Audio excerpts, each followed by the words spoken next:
For latest videos and updates, subscribe our channel. Hello, मेरा नाम है सौरभ और हम पढ़ रहे थे स्ट्रेंथ ऑफ मटेरियल या मैकेनिक्स ऑफ सॉलिड्स, जिसमें हुक्स लॉ अपन ने पढ़ लिया था। उस पर बेस्ड न्यूमेरिकल्स भी अपन ने देख लिए थे। इसके बाद अब अपने को देखना था थर्मल स्ट्रेसेस। तो थर्मल स्ट्रेसेस क्या होंगे? थर्मल नाम से क्या क्लियर है?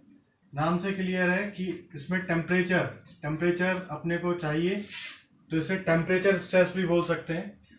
अगर किसी मटेरियल में अपन ने वहां स्ट्रेस क्या पढ़ा था? स्ट्रेस था अगर किसी मटेरियल पर एक्सटर्नल लोड लगाते हैं तो उसके अंदर इंटरनल रेजिस्टेंस फोर्स जनरेट होता है।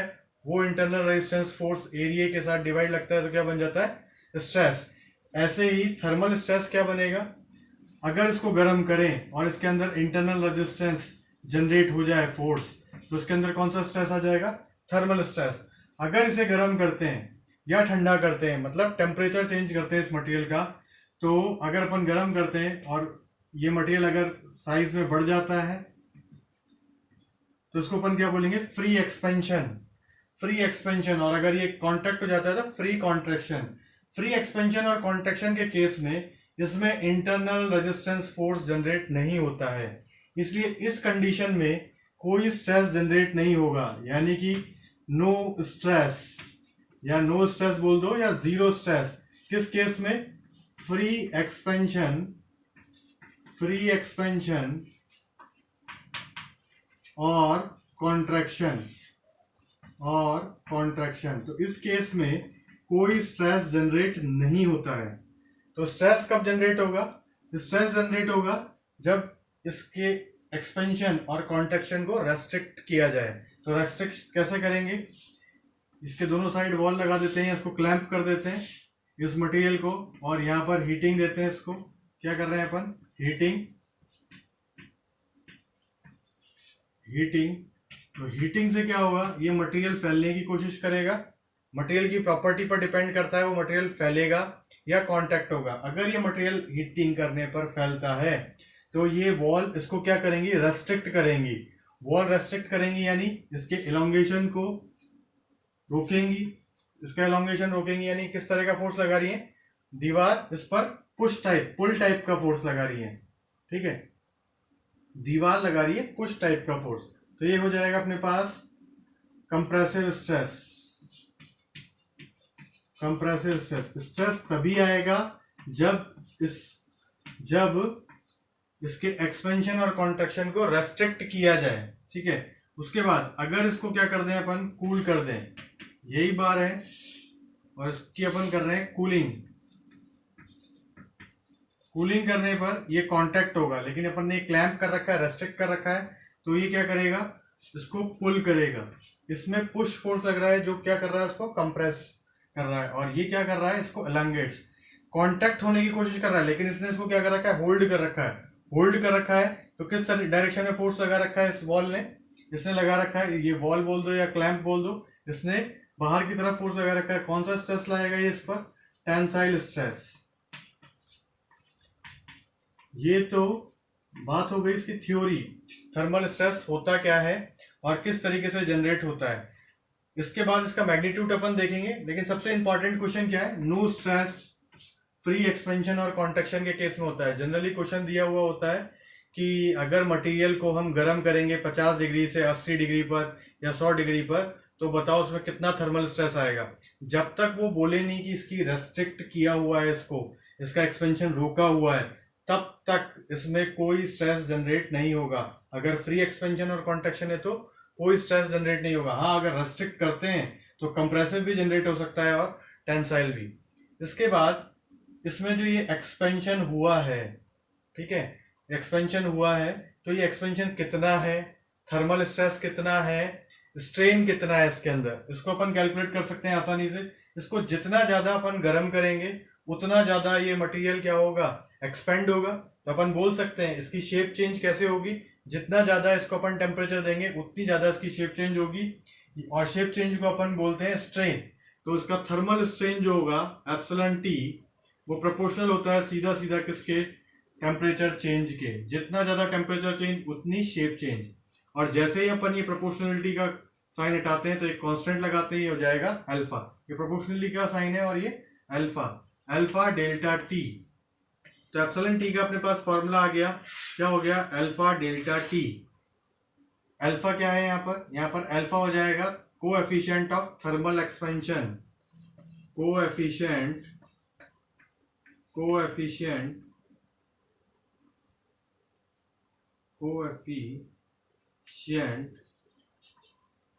Of thermal expansion.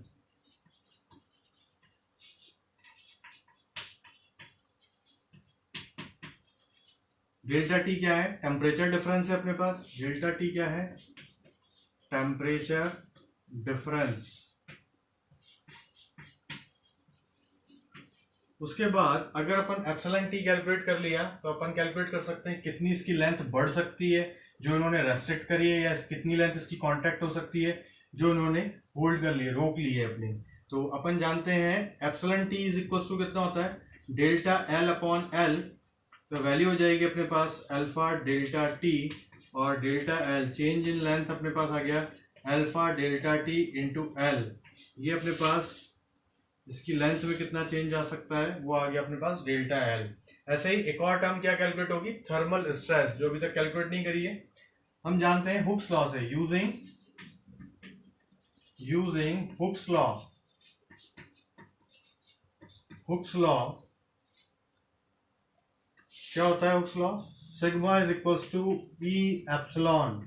अगर बात करें टेम्परेचर स्ट्रेस की, तो टेम्परेचर स्ट्रेस जब आएगा, जब यूज करेंगे अपन टेम्परेचर स्ट्रेन को, तो सिग्मा इज इक्वल्स टू कितना हो जाएगा अपने पास, ये पूरी की पूरी वैल्यू एप्सिलॉन टी की अल्फा डेल्टा टी, और मल्टीप्लाई में क्या आ जाएगा, ई alpha delta T multiply e. तो ये फॉर्मूले अपने को याद रखने होंगे। ये हो जाएगा थर्मल स्ट्रेस, ये हो जाएगा थर्मल स्ट्रेन, और ये हो जाएगा अपने पास लेंथ में कितना चेंज आ रहा है। यहाँ तो ये लेंथ बढ़ेगी या लेंथ घटेगी, किस पर डिपेंड करता है, मटेरियल की प्रॉपर्टी पर, और वो कौन बताता है, अल्फा। अल्फा की वैल्यू पॉजिटिव है या नेगेटिव है, ठीक है। तो ये हो गया अपने पास थर्मल स्ट्रेस। इसके बाद अपने को पढ़ना है relation between elastic constants. Elastic constants अपन ने पढ़ लिए, क्या क्या होते हैं इलास्टिक कांस्टेंट, ई जी के, इनमें आपस में रिलेशन क्या होने वाला है। और रिलेशन आइसोमेट्रिक मटेरियल के, आइसोट्रॉपिक मटेरियल के लिए क्या होगा, एन आइसोट्रॉपिक के लिए क्या होगा, और ऑर्थोट्रॉपिक मटेरियल के लिए क्या होगा। तो अपन देखते हैं रिलेशनशिप बिटवीन ई जी और K. Relationship between E G and K, तो रिलेशनशिप किस किस में बतानी है अपने को, ई जी और के में।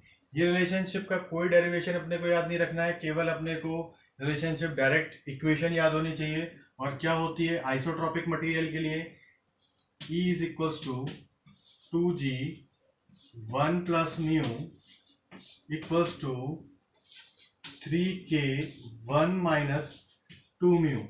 ये एक साथ पूरी रिलेशनशिप लिख दी है। E equals to 2G 1 plus mu भी हो सकता है, और E equals to 3K 1 minus 2 mu भी हो सकता है। हम जानते हैं E क्या होता है अपने पास, E होता है मॉडुलस ऑफ इलास्टिसिटी। मॉडुलस इसके फर्स्ट चैप्टर में, जो इसका फर्स्ट लेक्चर है उसमें समझाया हुआ है, मॉडुलस ऑफ इलास्टिसिटी। और G क्या हो गया अपने पास, मॉडुलस ऑफ रिजिडिटी।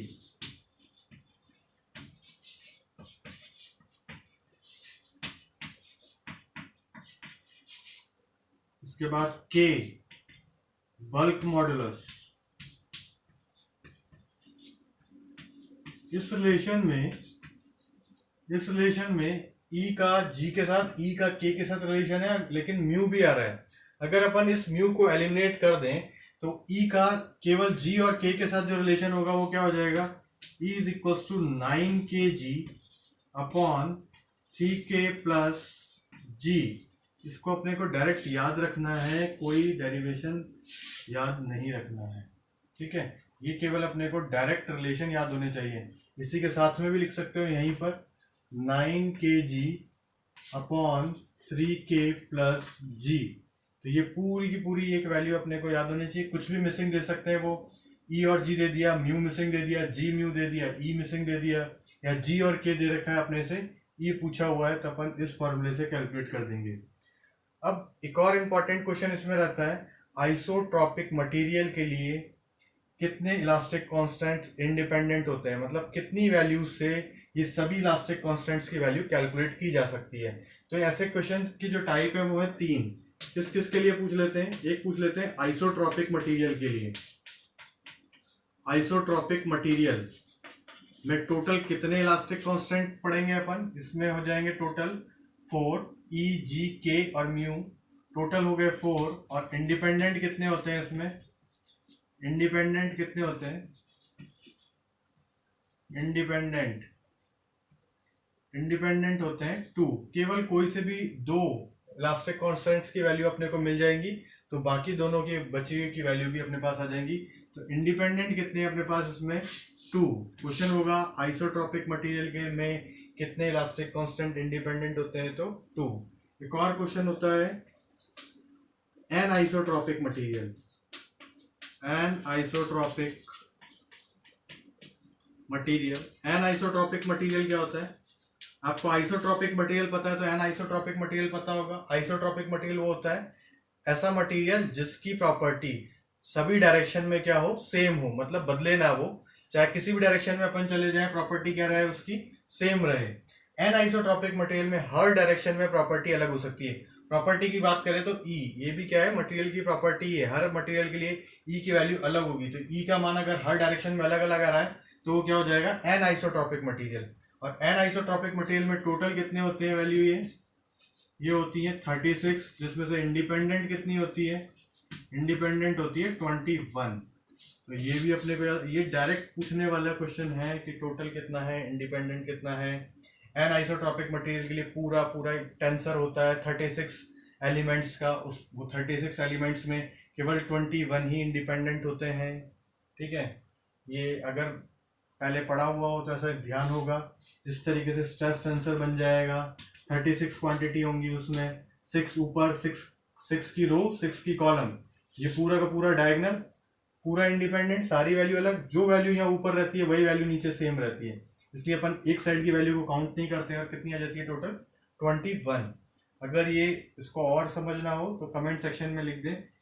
ठीक है, ऑर्थोट्रॉपिक मटेरियल, ऑर्थोट्रॉपिक मटेरियल होता है जिसका तीन डायरेक्शन में प्रॉपर्टी क्या होती है, डिफरेंट होती है। तीनों परपेंडिकुलर डायरेक्शन में प्रॉपर्टी डिफरेंट, यानी ई की वैल्यू 3 वैल्यू होंगी, एक्स डायरेक्शन में अलग, वाई डायरेक्शन में अलग, जेड डायरेक्शन में अलग। तो उसमें कितने इंडिपेंडेंट होते हैं इलास्टिक कांस्टेंट्स, तो उसमें इंडिपेंडेंट इलास्टिक कांस्टेंट्स होते हैं 9। ये अपने को याद रखना है। ये इलास्टिक कांस्टेंट्स हैं जो रिलेट करते हैं स्ट्रेस और स्ट्रेन को। इसमें टोटल 4 होते हैं जो स्ट्रेस स्ट्रेन को रिलेट करते हैं, और इसमें कितने होते हैं टोटल 36। एन आइसोट्रॉपिक मटेरियल में 21 इंडिपेंडेंट होते हैं और ऑर्थोट्रॉपिक में 9 इंडिपेंडेंट होते हैं। ये एग्जाम में सीधा पूछा जाने वाला क्वेश्चन है। इसके बाद डायमेंशनल स्ट्रेस सिस्टम क्या होता है, जो अगले चैप्टर्स में अपने काफ़ी यूज आने वाला है। ठीक है, तो अपन देखते हैं 3 dimensional stress system. 3 dimensional stress system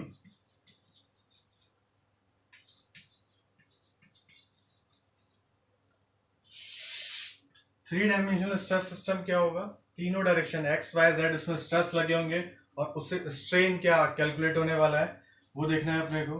तो सबसे पहले अपन बना लें एक 3 डायमेंशनल ऑब्जेक्ट। ये डायरेक्शन बोल देते हैं x direction, plus x direction, plus Z direction, और ये हो गए अपने पास प्लस वाई डायरेक्शन। ठीक है, इसमें अगर एक्स डायरेक्शन में स्ट्रेस लगता है सिग्मा एक्स, एक्स डायरेक्शन में स्ट्रेस लग रहा है सिग्मा एक्स, तो इसका वाई डायरेक्शन की भी शेप चेंज होती है और जेड डायरेक्शन की भी शेप चेंज होती है। और शेप चेंज को अपन किससे पढ़ते हैं, स्ट्रेन से। तो हम देख रहे हैं एप्सिलॉन एक्स जो होगा वो भी आएगा, एप्सिलॉन वाई भी, वाई डायरेक्शन में भी शेप चेंज होगी और जेड डायरेक्शन में भी शेप चेंज होगी। एक्स डायरेक्शन पे स्ट्रेस लगाने पर भी तीनों डायरेक्शन में स्ट्रेन आता है, तो तीनों डायरेक्शन के स्ट्रेन अपन कैलकुलेट कर लेंगे। स्ट्रेस लगाया एक डायरेक्शन में, स्ट्रेन आया तीनों डायरेक्शन में। ठीक है, ये भी क्वेश्चन पूछा जाता है। एप्सिलॉन एक्स जो होता है वो कैसे कैलकुलेट हो जाएगा, हुक्स लॉ अपन जानते हैं। हुक्स लॉ होता है सिग्मा बराबर ई एप्सिलॉन। हुक्स लॉ से हुक्स लॉ क्या बताता है ये? ई बराबर सिग्मा बराबर ई epsilon.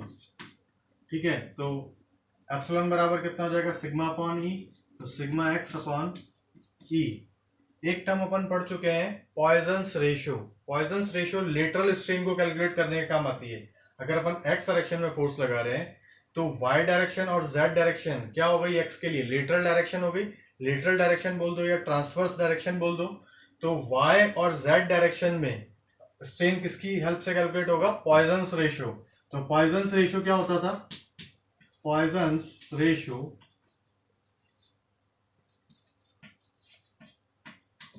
Mu is equals to होता है लेटरल स्ट्रेन अपॉन में लॉन्गिट्यूडनल स्ट्रेन।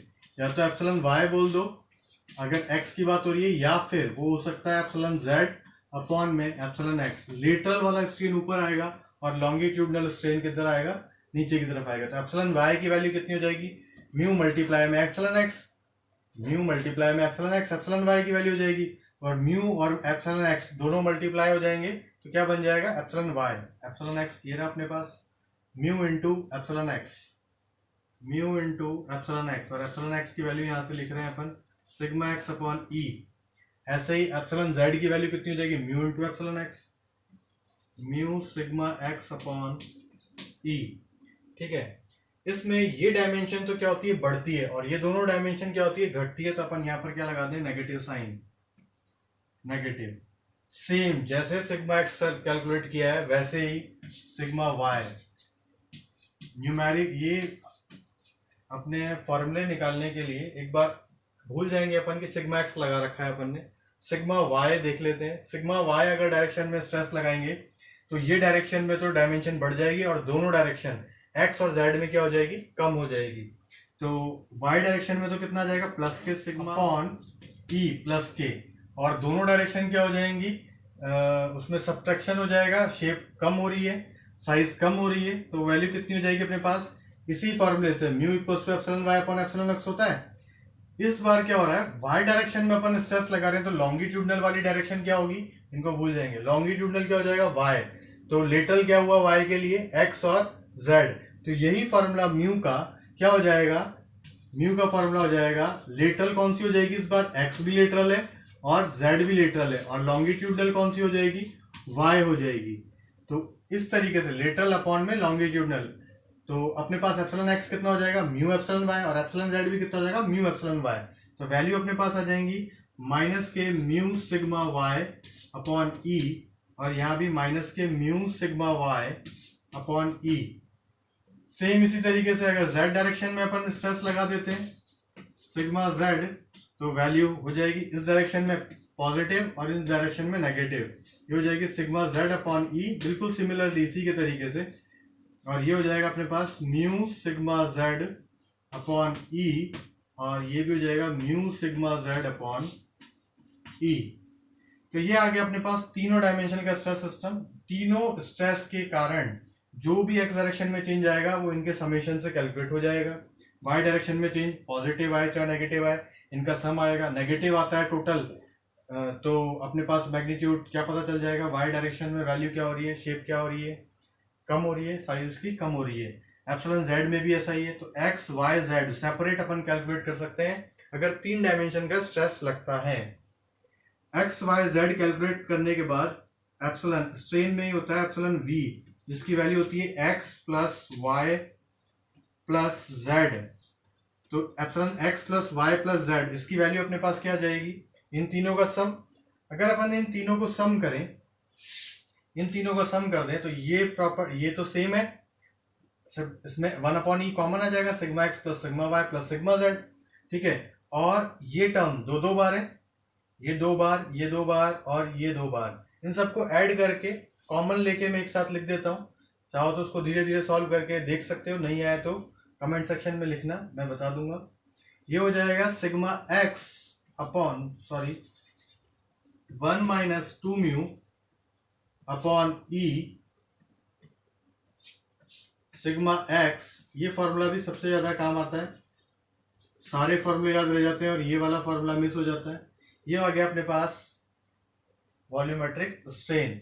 और वॉल्यूमेट्रिक स्ट्रेन पता हो गया तो अपन कैलकुलेट क्या कर सकते हैं, delta V upon V, volume में चेंज भी कैलकुलेट करके ला सकते हैं। तो ये फॉर्मूला जो है ये भी मोस्ट इम्पॉर्टेंट है, ये फॉर्मूला ज़्यादातर यूज आता है वॉल्यूम में चेंज कैलकुलेट करने के लिए। अपने को और सभी फार्मूले याद रहते हैं, ये फार्मूला भूल जाते हैं, इसको देखना रिवीजन करना भूल जाते हैं, तो ये फार्मूला भी अपने को याद रखना है। इस तरीके से अपना जो ये स्ट्रेस स्ट्रेन पढ़ रहे थे अपन चैप्टर, ये अपना चैप्टर खत्म होता है। इसके बाद अपन नेक्स्ट चैप्टर देखेंगे नेक्स्ट लेक्चर में। इसमें कुछ समझने में प्रॉब्लम हो तो कमेंट सेक्शन में लिखो, मुझे मेल करो, ठीक है। और आज की क्लास अपन यही खत्म कर